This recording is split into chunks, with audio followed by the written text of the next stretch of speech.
Oi, meu nome é Priscila Manso e hoje a gente vai ver um pouquinho sobre iluminação artística criativa.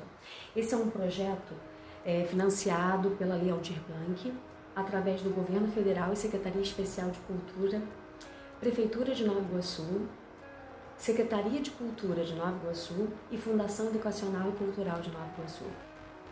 Nesse projeto, nós vamos ter 3 encontros. Nesses 3 encontros a gente vai ver sobre os tipos de iluminação, equipamentos, funções e diferenças, e também no último encontro nós vamos ver um pouquinho sobre esquemas básicos e criativos de iluminação. O que a gente pode fazer com o que a gente tem em casa, com o que a gente pode dispor de forma mais econômica. Tem diversos tipos de equipamento.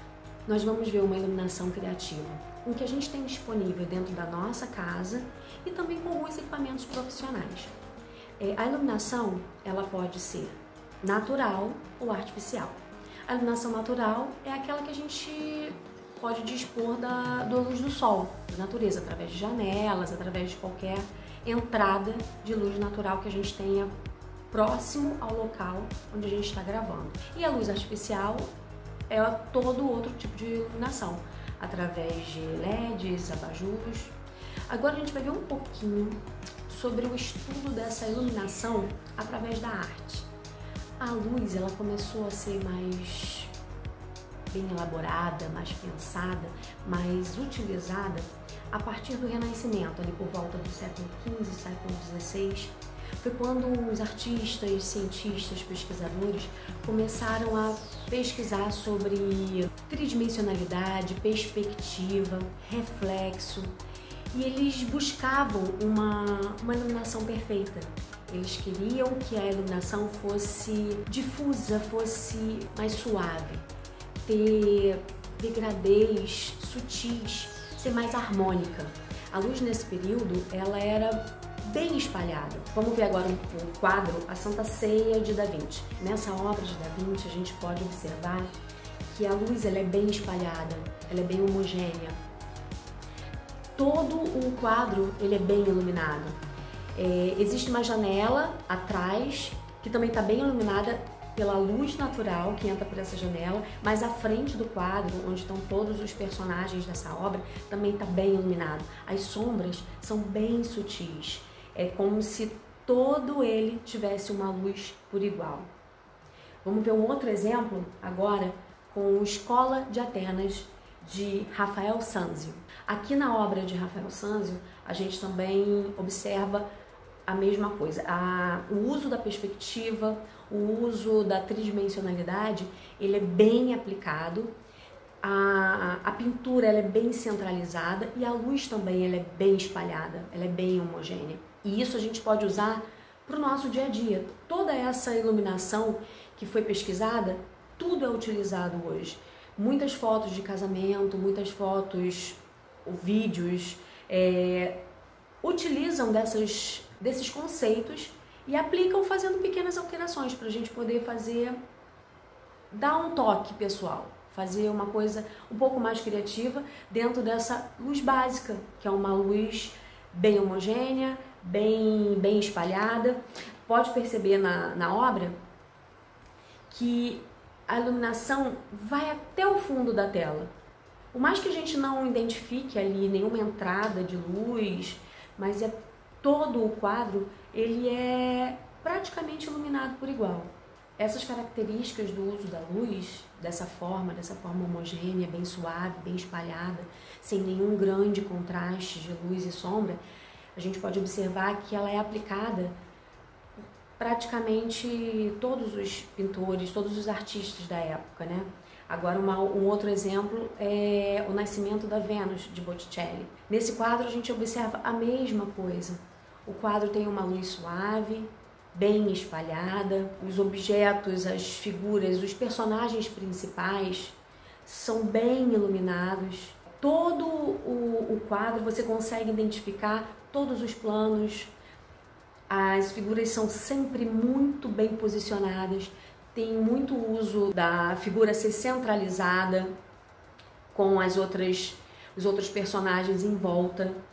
Então, o Renascimento, ele se utiliza dessa luz, dessa luz bem suave, bem harmônica, bem espalhadinha. Foi praticamente o início, né, desse estudo mais profundo. Como nessa época um dos objetivos era se retratar muitas passagens bíblicas, se pintava muito por encomenda para capelas, para igrejas, então muitas dessas figuras têm a ver com passagens religiosas e todo ele sempre nesse mesmo estilo. Muda um pouquinho no próximo agora, que a gente vai ver, que é o barroco. O barroco já vem com uma outra tendência, com uma outra informação, já usa uma luz com mais contraste. O barroco é um período, né, da história, é um período que existe um exagero maior. E isso a gente pode observar nos trabalhos também.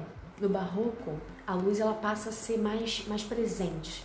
Ela passa a fazer parte da história, ela conta uma história, ela escolhe quem ela quer mostrar e quem ela quer esconder. É uma luz mais intensa, uma luz mais forte, uma luz mais dramática. Nessa fase, né, nesse momento do barroco, se descobre muito tipo de iluminação que a gente usa até hoje. A gente vai ver agora um exemplo que é o Sacrifício de Isaac. Nessa pintura de Caravaggio, a luz é bem dura, ela conduz o olhar. A gente pode observar que tem 3 personagens nessa tela, só o rosto de um deles é bem iluminado. É o rosto do anjo, que para Caravaggio é a figura mais pura dessa história que ele está contando através da pintura. Isaac e o assassino, eles têm o rosto escondido pela luz, porque são pessoas que ele considerava do mal. Então o anjo é a única figura pura ali. Um fato interessante das obras de Caravaggio é que ele sempre escolhia para ser seus modelos era o povo de rua, eram mendigos, prostitutas, então ele sempre usava as pessoas mais esquecidas pela sociedade para retratar nos seus quadros. E nessa obra a gente pode observar, a luz ela é bem marcada, ela conduz um olhar, o olhar a princípio vai todo para o rosto do anjo, que como eu mencionei antes, é a figura mais bem iluminada, que tem o rosto mais bem iluminado. O restante já fica em sombra, tem muita marca, tem um contraste muito grande. Isso é uma característica forte que a gente usa principalmente no teatro para dar mais dramaticidade à história que está sendo contada. Agora a gente vai ver um exemplo de Rembrandt. Rembrandt teve uma importância muito grande e esse tipo de iluminação, de posicionamento que ele utilizou para fazer os retratos dele, ele é conhecido até hoje. A gente conhece como luz Rembrandt.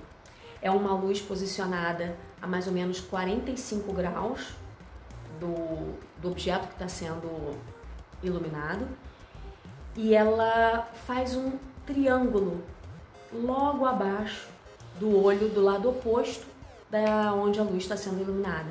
Então, se a luz vem do lado, meu é o lado esquerdo, a sombra e a luz vai ficar marcada aqui, ó, bem abaixo dos olhos. É uma luz muito característica, muito bonita também e muito dramática. A gente vê isso em outros exemplos de quadro dele e ele passa a usar isso de forma constante. Um outro exemplo super interessante é Velázquez. Vamos dar uma olhadinha. Nesse quadro, As Meninas de Velázquez, a gente observa uma série de informações. Eu particularmente considero uma grande riqueza para estudo, para pesquisa. São várias meninas em primeiro plano, iluminadas o que a gente pressupõe por uma janela lateral, sendo que uma delas tem o rosto mais iluminado que todas as outras. Sempre existia essa coisa da comunicação através da luz. E quando a gente passa a entender isso, a gente aplica isso melhor também no nosso trabalho. Porque não existe certo ou errado. A gente tem que aprender o que pode ser usado e usar tudo isso a nosso favor. Então, acredito que é isso que mais importa no trabalho que a gente vai aplicar, principalmente na iluminação criativa. A gente aprende algumas regras, algumas luzes básicas e depois a gente aprende a fazer as mudanças, a experimentar. E é isso que os pintores lá atrás estavam mostrando pra gente, eles estavam experimentando. E fica extremamente interessante quando a gente se aproveita dessas informações. Então Velázquez iluminou a primeira cena apenas com uma luz vinda de uma janela lateral. E lá atrás, no fundo, tem uma outra figura, a figura de um homem que está no fundo do quadro, que tem uma porta aberta e ele ainda parece um pouco iluminado lá atrás. Então a gente tem a luz atrás dele e uma luz que pode ser considerada também uma luz lateral de alguma porta ou janela, que ilumina parte do rosto dele também. Tem muito contraste de luz e sombra, tem todo um ar de mistério nesse posicionamento, nessa brincadeira de luz. Brincadeira é forma de falar, né? Porque claro que nada disso foi feito sem querer. Foi tudo baseado em muita pesquisa, muito estudo. E existem outras figuras aqui nesse quadro. Algumas pessoas dizem que o pintor é um autorretrato, é o próprio Velázquez. E mais outras duas pessoas do lado direito da obra que estão bem na penumbra. Acredita-se, eu vejo que é uma freira e o outro um homem, mas o homem fica bem apagadinho, bem escondidinho na penumbra. Então são vários personagens, tem um cachorro também na frente, todas essas 5 meninas, mas todas elas com uma iluminação de rosto bem diferente. É muito interessante, a gente pode analisar vários aspectos dessa obra. Agora a gente vai ver um pouquinho da luz no impressionismo. Nesse período, os artistas eles buscavam retratar a luz no ambiente, como essa luz interferia no ambiente, como ela era sentida no ambiente, quais eram as transformações, as sensações da luz no ambiente. A gente vai ver isso com o exemplo de Monet. Nessa obra de Monet, a gente pode perceber que a visão é completamente diferente das obras anteriores, né? Não existe a necessidade do realismo. Era assim que ele enxergava como a luz afetava o ambiente, a natureza. Ele via as plantas, o reflexo na água, meio que borrado. Então, por isso esse tipo de pincelada. Essa pincelada era a forma como Monet entendia a interferência da luz no ambiente. Isso muda completamente e a gente vê isso em vários outros artistas da mesma época. Vamos ver outro exemplo agora com Renoir.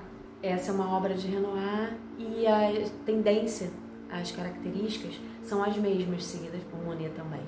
Então, a gente pode perceber como essa luz interfere no ambiente. É assim que eles viam. A gente tem vários degradês, vários tons diferentes.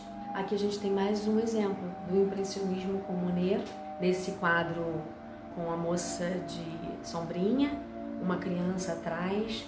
A gente pode perceber as nuvens no céu, a gente percebe tudo isso, o vento, alguma coisa que ela tem talvez em volta do pescoço.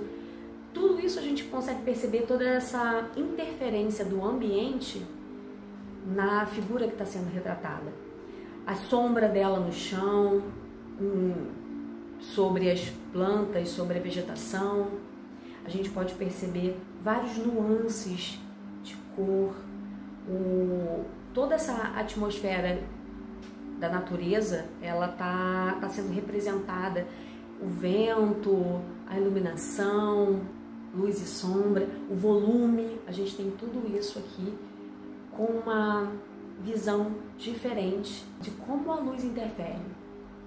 Agora a gente vai ver um pouquinho de alguns tipos de luz que estão relacionados ao posicionamento. Como a gente coloca essa luz, a gente tem um nome de referência para cada uma delas. A luz flat é aquela luz que é posicionada de frente para o objeto que está sendo gravado, pelo objeto de interesse. Então ela fica bem de frente e ilumina de forma mais chapada. É uma luz inteira. Vamos ver o exemplo? Então, essa iluminação que a gente está vendo agora em mim é uma iluminação flat.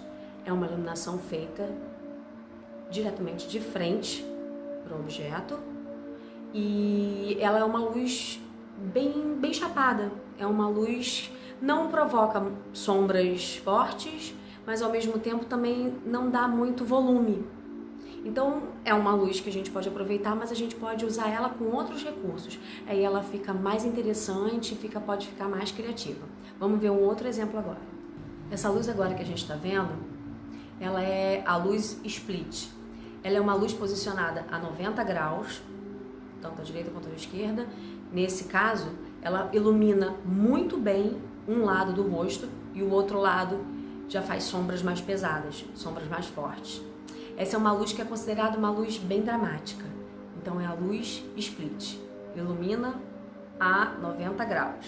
Agora a gente está vendo uma luz Rembrandt. Essa é a luz que a gente viu nas obras de Rembrandt. É uma luz que ela é posicionada mais ou menos a 45 graus. Faz uma luz bem forte de um lado do rosto e do outro lado a gente percebe, ó, esse triângulo, né? A luz entra, ela vaza, porque além dela ser a 45, ela é um pouquinho mais alta. Ela tem que ficar um pouquinho acima da altura da cabeça. Então ela faz esse desenho aqui. Essa é a luz Rembrandt. Agora a gente está vendo uma luz de recorte, o que a gente chama de luz de recorte. Essa luz ela é posicionada atrás do objeto. Vocês estão percebendo que a luz tem que vazar um pouquinho? Depende do posicionamento e como você quer colocar.